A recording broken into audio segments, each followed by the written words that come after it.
Hello friends, Siragadikka ஆசைன்ற எபிசோடில் என்ன நடக்கலாம் அப்படிங்கிறத பற்றி பார்க்கலாம். இன்றைக்கான எபிசோட் அதிரடியான எமோஷனல் எபிசோட் அப்படின்னு சொல்லலாம். முத்து இப்போ மனோஜ் அந்த வடைக்காக சண்டை போட்ட விஷயமா ஒரு காமெடி கலாட்டா பண்ணிட்டு இருக்காங்க. ரவியும் வந்துடுறாங்க. மனோஜ் ஒரு மாதிரி காமெடி கலாட்டா பண்ணிட்டு இருக்காங்க. விஜயா அண்ணாமலை கிட்ட என்ன இவ்வளோ பெரிய மண்டபம் சரியில்லை அப்படி இப்படிங்கிற மாதிரி அது விஷயமா பேசிக்கிட்டு இருக்காங்க. இங்கே சுருதி பார்த்தோம் அப்படின்னா ரவியை ஃபோட்டோ எடுக்க சொல்லி டார்ச்சர் பண்ணிட்டு இருக்காங்க. கூட மனோஜ் ரோஹிணி அவங்களும் இருந்துகிட்டு இருக்காங்க. இப்போ அருண் சீதாவை பார்த்து ரொம்ப அழகாக இருக்காங்க அப்படிங்கிற மாதிரிலாம் பேசிட்டு அப்படி போயிட்டு இருக்காங்க. இப்போ மீனா மாலை எடுத்துகிட்டு அருணோட அம்மாட்ட கொடுக்குறாங்க. ஒன்னாலதான் அந்த கல்யாணமே நடக்குதுன்னு சொல்லி அருணோட அம்மா அப்படியே வாழ்த்து சொல்றாங்க. இப்போ சுருதியை ரவி தொடர்ந்து போட்டோ எடுத்துட்டு இருக்காங்க. இந்த பக்கத்து மனோஜ் ரோகிணியும் அடுத்து சாப்பிடணும் அப்படி இப்படிங்கிற மாதிரி அந்த விஷயத்தை பேசிக்கிட்டு இருக்காங்க. இப்போ அருணுகிட்ட அவங்க அம்மா ரொம்ப அழகா இருக்கு, உனக்கு நிறைய திஷ்டி பட்டிருக்கு அப்படின்னு சொல்லி மாலெல்லாம் போட்டு மறுபடியும் கூட்டு வராங்க. இப்போ அருணோட ஃப்ரெண்டு அங்கே போலீஸ்காரங்க கூட வேலை செய்கிறவங்க எல்லாரும் வந்திருக்காங்க. எல்லாரும் வாழ்த்து சொல்றாங்க. எல்லாரும் உட்காந்துருக்காங்க.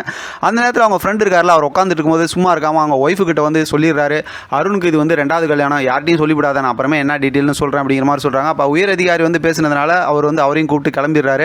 இப்போ மீனா சீதாவும் அதாவது மீனாவும் முத்துவும் பேசிக்கிட்டு இருக்காங்க. அப்போ முத்து சொல்கிறாரு, நம்ம பொண்ணு நல்லா இருக்கணும், அதாவது அருண் ஜெயிச்சிட்டேன் அப்படிங்கிற மாதிரி நினைக்கிறாரு. ஆனால் நீங்கள் எல்லாம் என் கூட நின்னீங்க பாருங்கன்னு சொல்லிட்டு அந்த விஷயத்தெல்லாம் பேசுகிறாங்க. அப்போயே மீனாவுக்கு மனசுக்குள்ளார அப்படியே அறுவுது, ஆஹா நம்ம கல்யாணம் பண்ணி வச்சுட்டோமே, முத்து இவ்வளோ யதார்த்தமாக இருக்காரு அப்படின்னு.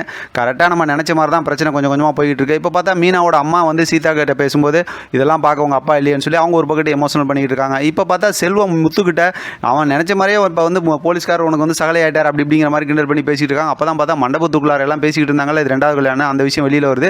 முத்து கேட்குறாங்க, கேட்டு ரொம்ப அதாவது கோவப்பட்டு அப்படியே உள்ளே போகிறாங்க. செல்வம் தடுத்து பார்க்குறாங்க, நிற்கல. ஆனால் நேராக போய் பார்த்தோம் அப்படின்னா அருணை எந்திரிக்க சொல்லி உடனே கல்யாணத்தை நிறுத்துறாங்க, அந்த கல்யாணம் நடக்கூடாதுன்னு. அப்போ பார்த்தா மாறி மாறி எல்லாம் பேசுகிறாங்க. ஆனால் அருண் ஏதோ சொல்ல வராரு, முத்து அதை கேட்க தயாரில்லை. அண்ணாமலை கேட்குறாரு, இடையில விஜயா பேசுகிறாங்க, மீனாவோட அம்மா எல்லாம் மாறி மாறி பேசுகிறாங்க. இப்போ அருணோட அம்மாவும் பேசுகிறாங்க.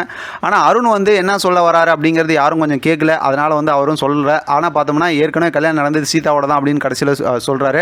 என்ன சொல்கிறீங்க இது அப்படிங்கிற மாதிரி எல்லாம் நம்பாமல் இருக்கும்போது இப்போ அருணோட ஃப்ரெண்டு மறுபடியும் வெளியில் போயிட்டு வந்துடுறாரு. அவர் வந்ததுக்கப்புறம் பார்த்தோம் அப்படின்னா, ஆமாம் அருண் சொல்கிறது உண்மை தான், ஏற்கனவே கல்யாணம் ஆனது சீதாவோட தான், கல்யாணம் பண்ணி வச்சது நான் சாட்சி கையெழுத்து போட்டேன், சீதாவுக்கு சாட்சி கையெழுத்து போட்டது அவங்க சிஸ்டர் மீனா தான் அப்படிங்கிற மாதிரி அந்த விஷயத்தையும் சொல்கிறாங்க. இப்போ அதை கேட்டதுமே முத்து இருந்துக்கிட்டு, பார்த்தியா மீனா உன்னையும் மாட்டி கூட பார்க்குறாங்க பார்த்தியா அப்படின்னு கேட்குறாங்க. பார்த்தா மீனா கையெடுத்து கும்பிட்டு என்னை எல்லாம் மன்னிச்சிருங்க, ஆமாம் நான் தான் கையெழுத்து போட்டு கல்யாணம் பண்ணி வச்சேன் அப்படின்னு சொல்கிறாங்க. அப்படியே முத்து அதிர்ச்சி ஆகிறாரு. அதோட பார்த்தா இன்றைக்கான எபிசோட் செம்ம அதிரடியாகவும் எமோஷனலாகவும் முடிச்சிருக்காங்க. பார்க்கலாம் அடுத்து என்ன நடக்குதுன்னு. இதை பற்றி உங்களோட கருத்து கமெண்ட் பாக்ஸில் தெரியப்படுத்துங்க. தொடர்ந்து ஆதரவு கொடுங்க.